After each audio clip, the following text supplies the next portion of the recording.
Would you look at that? It's another 4K Android-powered TV box. Let's see what makes it tick.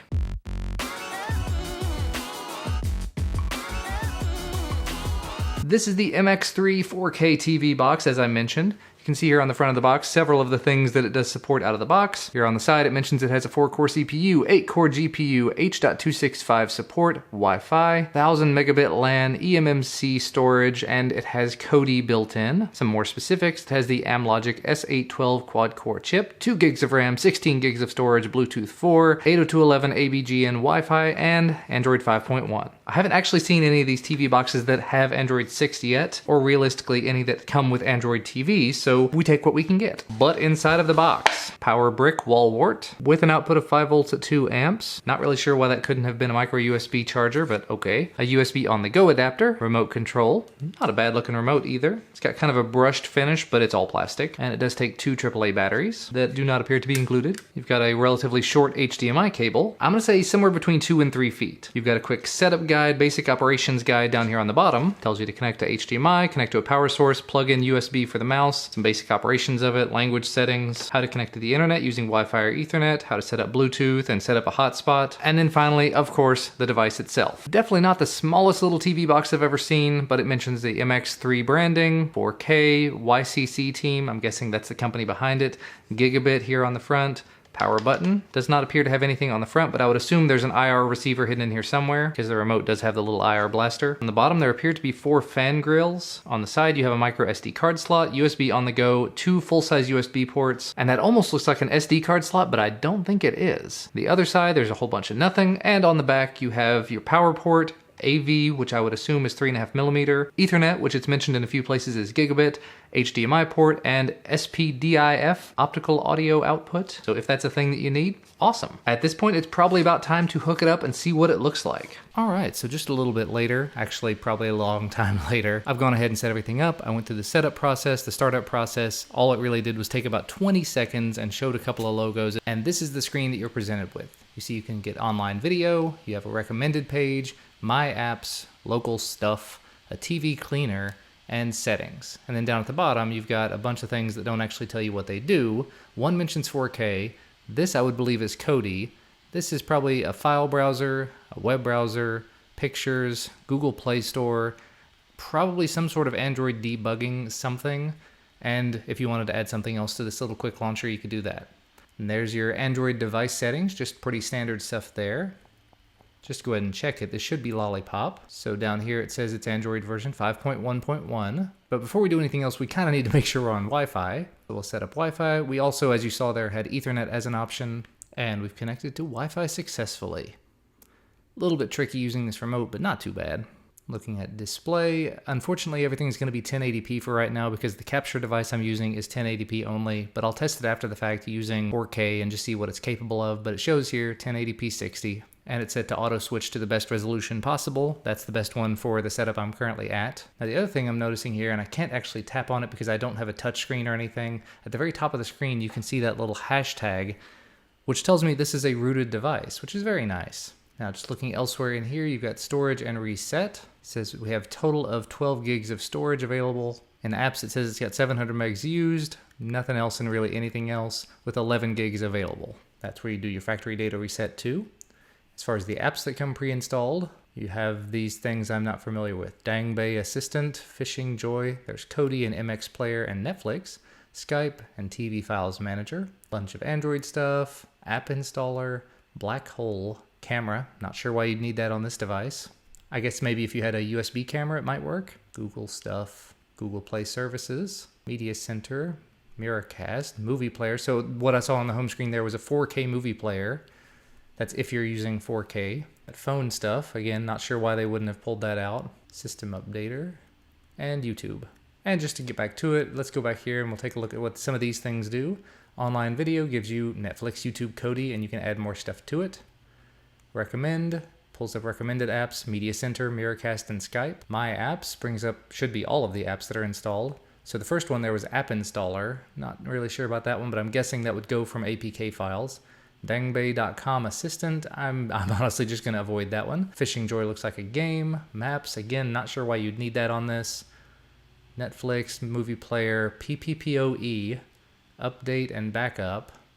Let's check and see if there's a system update this way. Oh, it says there is a new version. It's 109 megabytes. Version number is LMY47V 2016-421. So this was actually a little over a month ago, but it's just minor bug fixes. So it's 100 megabytes of minor bug fixes. All right, so we're actually back again just a little while later. I took just a minute and I hooked in a Logitech unified receiver. So now I've got keyboard and mouse abilities, and really all I've got to do is move the mouse around, or I can start typing if I'm so inclined. If I wanted to add a location like New York, I can do that. And all I had to do is plug in this one little unifying receiver into the full-size USB port. And now it says that I'm in New York. I'm not, but still. Looking around at some of the other things we can do, here's Kodi. This should just be traditional Kodi. It says Kodi version 16. So if you've got a bunch of content you want to try to display, this looks like it should be fully capable of doing so. I don't actually have any content on it at the moment to try it out. Here's the 4K player that came on it. If you have stuff on your local disk, or if you were to have a micro SD card inserted that had 4K content, you could pull it from there. Again, you've got your file browser. This would do the same kind of thing, except it's not going to be a devoted media player. This is just to browse your files and do what you want with that. Should be a web browser here. This just looks like the standard Android browser. Picture viewer, gallery. Yeah, there's your albums if you have any. We don't. And the Google Play Store, of course. Now, I have not actually put in any details to log in yet, so let me go ahead and do that very quickly. And made very much faster and easier by the fact that I have a keyboard and a mouse attached. And now we're in the Play Store. I can pull out apps and games, movies, music, all the things that I want from Google. No problem. And actually, I just bought Deadpool, so I ought to be able to just click on this and play it. It says I need the Play Movies app. I do not have that, but I can install it. I'm doing everything with the mouse now because it's just a little bit easier. But the remote does definitely get the job done as well. It says I have to update my Google Play services. Again, not really surprising there. All right, just a few minutes later, and we are now actually in the Play Movies app. It says Deadpool here. I can cast to the big screen, although I'm already on the big screen. Recommended stuff if you want to get more stuff, but let's just see if this works. Playback is not supported on this device. Okay, good to know. What if I hit download first? Well, it's attempting to download the movie. Then you know what? I think I'll come back to that. This last thing is an app installer. It says choose device to scan for APKs, local disk. I don't have anything on there. I didn't put anything on, so there's no APKs found. But if you have APKs, that's apparently one way you can install them. And then you've of course got your plus button if you wanted to add more things to this list to have down here on your quick launcher at the bottom. You can do that. So if I wanted to put Netflix on there, when it's all said and done, there's Netflix. Alrighty, a little while later, we are back yet again. I've gone ahead and hooked it up. I tested it out using 4K. It does 4K at 24, 30, and SMPTE, which I'm not familiar with, but I know it has to do with the motion picture, high quality HD SDI, stuff I don't know 100% about there. I did not see 4K 60 as an option using the included cable or another cable that I tested, but it also does not mention that on Amazon, so I'm not surprised. I've also hooked up a gigabit Ethernet cable, but again, we're not testing anything that would really require that, just letting you know it is an option. And I installed a USB flash drive. So if we come down here to the bottom now, we go to our 4K player, you can see we have USB-A with a couple of videos on it. So here's a sample video I did using the DJI Osmo at 4K. Not gonna do any actual... Again, we're not viewing this at 4K, so it's not going to look like 4K, and this is the Osmo, so it's not the best 4K to begin with, but it does go to show that you can play 4K content. Changes to the video, I'm going to just do it for cut. And I went ahead and muted it there, but you can see we can just sort of move around inside of the clip, view different parts of it. Looking at it on the screen, it doesn't look like it's the highest quality. Let me try a different video. So we'll back out of this one. We'll go over to my video about the TV that I'm viewing this on, the Seiki 42-inch 4K TV. And that doesn't look all that bad, and it seemed to be playing it pretty well. We'll go ahead and skip ahead a little bit. Yeah, so far it does not seem to be complaining in the slightest about playing the video, so that's good. Yeah, very nice. Of course, you can play it using Kodi as well if you'd prefer to use Kodi. So yeah, there you go. Playing it using Kodi, same difference, seems to work just fine.